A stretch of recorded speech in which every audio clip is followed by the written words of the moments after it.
রাজ্য জুড়ে এসআইআর চলছে আর এসআইআর নিয়ে সুপ্রিম কোর্টেও মামলা চলছে। এসআইআর এর শুনানি পর্ব চলছে এখন রাজ্যে।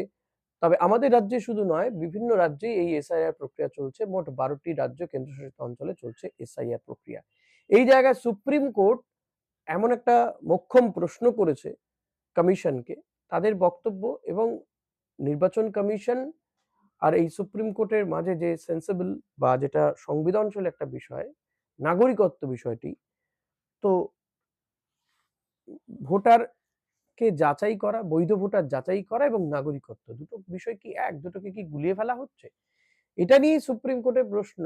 তারা 1995 সালের একটি রায়কে, এক্ষেত্রে সুপ্রিম কোর্টের একটি রায়কে উল্লেখ করে তাদের বক্তব্য যে যদি যদি কেউ, সেখানে বলা আছে, যদি কেউ একবার বৈধ ভোটার হয়ে যায় তাহলে আর তাকে নাগরিকত্ব যাচাইয়ের প্রশ্ন নেই। তার নাগরিকত্ব যাচাইয়ের প্রশ্ন ওঠে না। সে বৈধ ভোটার মানে একবার সে বৈধ ভোটার মানে সে বৈধ ভোটার। তাহলে সে নাগরিক হয়ে গেল। এটাকেই ধরে না, কারণ নাগরিক যদি না হয় তাহলে সে বৈধ ভোটার হলো কি করে? তার মানে তার একবার নাগরিকত্ব যাচাই করা হয়ে গিয়েছে। তো এখন এসআইআর প্রক্রিয়া চলছে রাজ্যে রাজ্যে। আমাদের রাজ্যে এসআইআর প্রক্রিয়া চলতে গিয়ে দেখা যাচ্ছে শুনানিতে মানে বাকি বোধহয় কেউ নেই। আমি জানি না, আমি এখনো শুনানির নোটিশ পাইনি। আপনি পেয়েছেন কি জানি না। পেলে জানাবেন। অনেকেই জানাচ্ছেনও অবশ্য। তো সবাই পাচ্ছেন, সাংসদ, বিধায়ক, নোবেলজয়ী অর্থনীতিবিদ, ভারতরত্ন পাওয়া ব্যক্তি, প্রাক্তন এয়ার মানে কি বলবো, প্রাক্তন বিদেশ সচিব, বিজ্ঞানী যিনি চন্দ্রযান অভিযানে গুরুত্বপূর্ণ ভূমিকা গ্রহণ করেছেন তিনি পাচ্ছেন, পীরজাদা পাচ্ছেন, মন্ত্রী পাচ্ছেন, প্রাক্তন মন্ত্রী পাচ্ছেন, সাংসদ তো পাচ্ছেনই, উম অভিনেতা অভিনেত্রী তারাও বাদ যাচ্ছেন না, ফুটবলার, ক্রিকেটার যারা ভারতের হয়ে প্রতিনিধিত্ব করেছেন তারা, এমনকি নেতাজি পরিবারের সদস্য চন্দ্র বসু পেয়েছেন, চন্দ্র বসু তার পরিবার, তারাও পাচ্ছেন। সবাই পাচ্ছেন শুনানি নোটিশ। শুনানির নোটিশ মানে তাকে গিয়ে প্রমাণ করতে হবে যে তিনি কি করে ভোটার তালিকায় তার নাম এলো বা তার কি ডকুমেন্টস রয়েছে, এই সমস্ত কিছু জানতে চাওয়া হচ্ছে এবং সংশ্লিষ্ট তথ্য তাকে দিতে হবে। তারপর যা ইআরও প্রশ্ন টশ্ন করবেন সেগুলোর উত্তর দিতে হবে, দিতে হচ্ছে কাউকে কাউকে।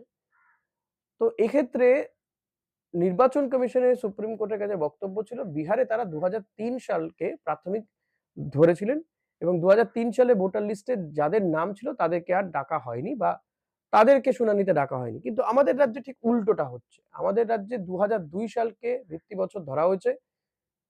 বলা হয়েছিল যে 2002 সালে ভোটার তালিকায় যাদের নাম রয়েছে তাদেরকে কোনো ডকুমেন্টস জমা দিতে হবে না, শুধু ফর্ম ফিল আপ করলেই চলবে। এখন কিন্তু উল্টো হচ্ছে।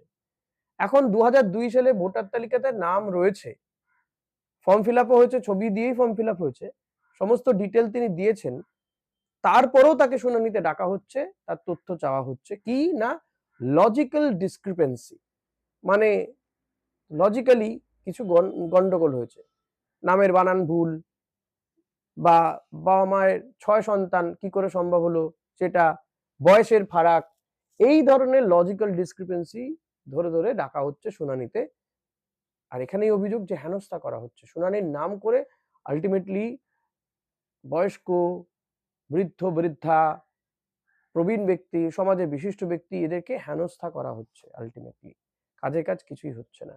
মানে সারা বছর আপনি শুধু লাইন দিয়ে যাবেন, আপনার কাজ কর্ম সব ফেলে রেখে আপনাকে প্রমাণ করতে হবে যে আপনি ভারতীয় নাগরিক কিনা, এবং সেটা যতবার সরকার চাইবে আপনার কাছ থেকে প্রমাণ নেবেন।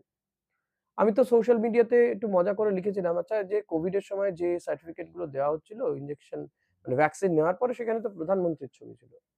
সেই ছবিটা মানে সেই সার্টিফিকেটটা দেখালেই তো হয়ে যেতে পারতো, তাই না? কারণ এটা যত না সরকারের দরকার, দেশের দরকার, তার থেকে বেশি প্রধানমন্ত্রী বা এই বিজেপি শাসিত সরকার বা বিজেপির দরকার যে কে নাগরিক কে নাগরিক নয়। মুসলিমদের নাম কেটে দেওয়ার দাবি একেবারে সরাসরি আসছে বিএলওদের কাছে, এমন অভিযোগ তো দেখা গেল। বোধহয় সেটা ইউপিতেই ঘটেছে। আমাদের রাজ্যের বিএলওরা বিক্ষোভ দেখাচ্ছেন, পথে নেমে বিক্ষোভ দেখিয়েছে যে তাদের উপর অমানসিক প্রেশার আসছে, অমানসিক প্রেশার দেওয়া হচ্ছে কমিশনের থেকে। বিভিন্ন পলিটিক্যাল পার্টির প্রেশার রয়েছে, কমিশনের কাছ থেকেও প্রেশার আসছে। আজ এটা বদল, কাল ওটা বদল, পরশু ওরকম নিয়ম। ফলত তারা আতঙ্কে রয়েছে, এবার তো ভোটারদের কাছ থেকে রাম প্যাদান প্যাদানি খাবো। তাই কমিশন যেটা সুপ্রিম কোর্টে বলছে আর যেটা করছে সেটার মধ্যে কোনো মিল নেই। অবাস্তব কথাবার্তা বলা হচ্ছে, অবাস্তব কাজও করা হচ্ছে। এক্ষেত্রে আমার মনে হয় সুপ্রিম কোর্টের নজর দেওয়া উচিত। সুপ্রিম কোর্ট অত্যন্ত প্রাসঙ্গিক একটা প্রশ্ন রেখেছে এক্ষেত্রে। যে সত্যিই তো যার একবার ভোটার লিস্টে নাম উঠে যাবে তাকে কেন বারবার করে ডাকা হবে যে তুমি ভাই পরীক্ষা দাও, তুমি প্রমাণ করো যে তুমি নাগরিক কি নাগরিক নয়।